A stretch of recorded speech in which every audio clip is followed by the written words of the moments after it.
예, 이번에는 KBS 재난방송센터 연결해서 국내 확진자 현황을 살펴보겠습니다. 이혜진 기자, 오늘도 추가 확진자가 많았죠? 네, 지금까지 코로나19 확진자 수는 833명으로 계속 늘어나고 있습니다. 오늘 하루 동안 231명이 증가했습니다. 오늘도 신규 확진자의 85%인 195명이 대구 경북 지역에 집중됐습니다. 사망자는 2명이 늘어서 모두 8명으로 집계됐습니다.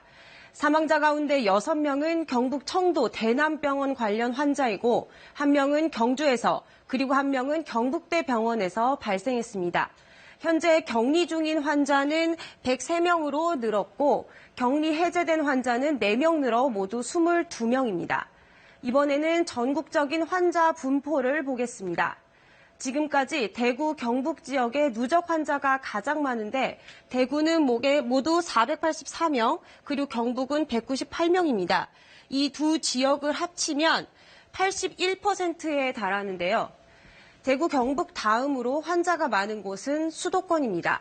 서울과 경기 지역의 확진자는 30명을 넘어섰습니다. 다음은 부산, 경남인데 질병관리본부는 부산 30명, 경남 20명의 확진자가 나온 것으로 집계했습니다. 부산시는 자체적으로 확진자 수가 모두 38명 확인됐다고 발표했고 경남 지역도 22명이라고 밝혔습니다. 공식 집계까지 시간차가 있어 차이가 나는 것으로 분석됩니다. 부산시는 동래구에 있는 온천교회와 관련된 환자가 어제 8명 발생한 데 이어 오늘도 14명이 추가됐다고 자체적인 집계 현황을 발표했습니다. 예, 주말 사이에 확진자가 급증했는데 확진자 특성을 좀 살펴볼까요? 네, 나흘째 100명에서 많게는 200명 넘게 신규 확진자가 나오면서 누적 환자가 급증하고 있습니다. 환자별 특성을 살펴보면 우선 여성의 비율이 남성보다 20%포인트 정도 높습니다. 다음은 연령별 분포입니다. 보시는 것처럼 50대 환자가 200명에 육박하면서 가장 많은데요. 전체 확진자의 25% 정도로 가장 높은 비중을 차지합니다. 다음으로 20대 감염자가 많았고 60대와 40대가 그 뒤를 이었습니다.